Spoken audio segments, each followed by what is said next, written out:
Alright, what's up guys? This is the table that I went over yesterday with you to show you some basics of Google Sheets and then what a regressive tax is. So today I'm going to ask you to recreate this table at the bottom of mine. So you'll skip a couple of rows, 9 and 10, and then you'll start here at B11. Scoot this over. B11, and you'll type in person 1 and person 2.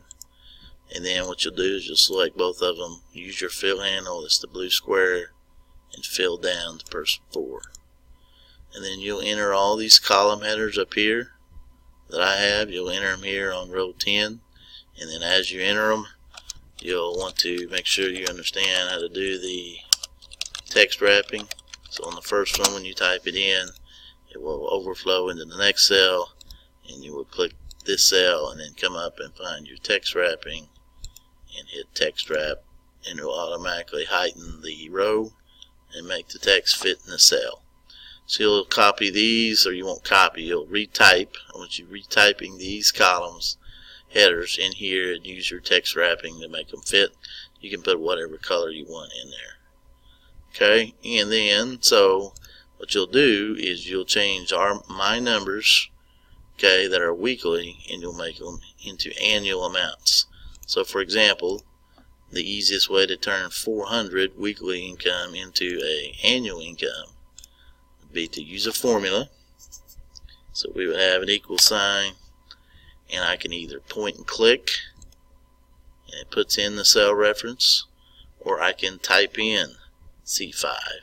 But if we take C5, which is the $400 per week, and we multiply it by 52 weeks in a year, it gives us the annual income.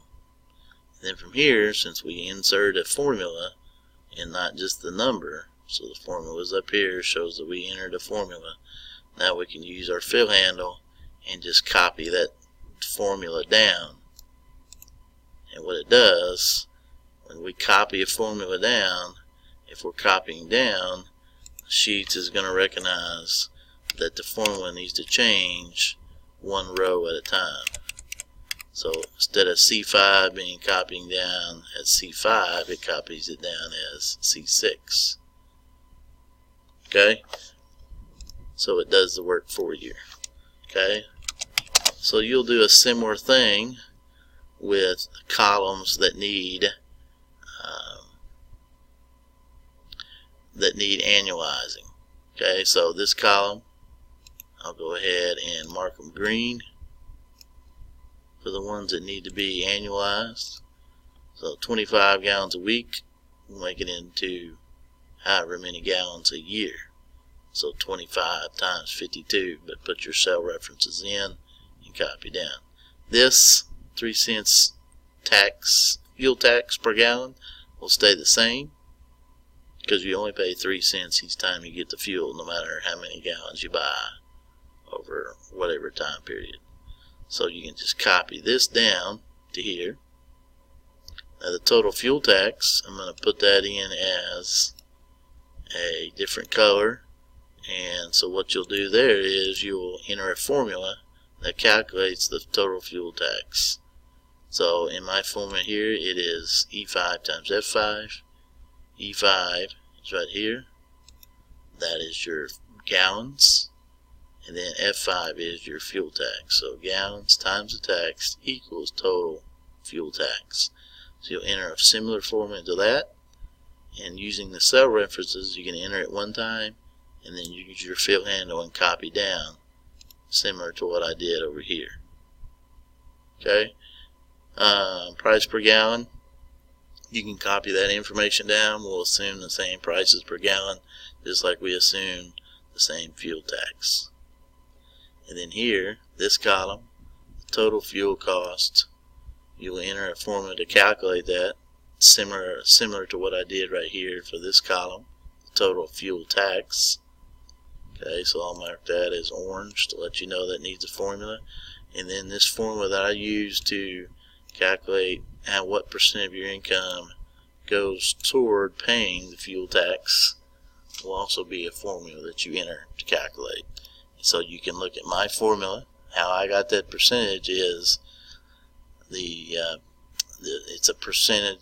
What percent of your income is used to pay the fuel tax.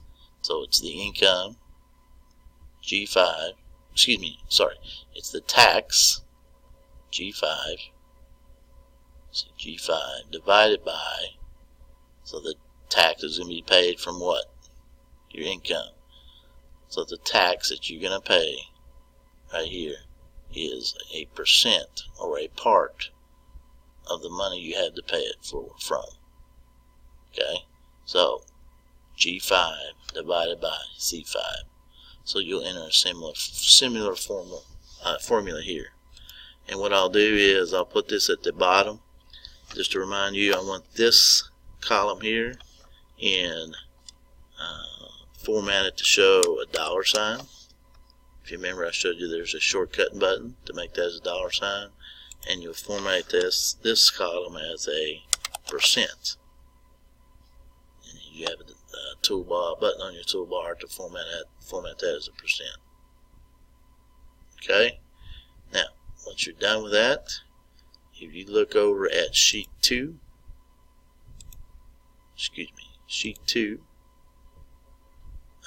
you will find, this is my copy, but on your sheet 2 you will find a list of questions, okay, and I'll have a column for you to type in the answers, and so you'll have half the class period to figure out your answers by yourself, and then the last half I'll have this word bank up on the screen for you to finish. Alright, let me know if you have any questions. This will be due today. If you don't get it done today, I'll put the word bank out on the Google Classroom, or you can take a picture of the word bank on the screen and finish it up over at home tonight. Alright, have a good one.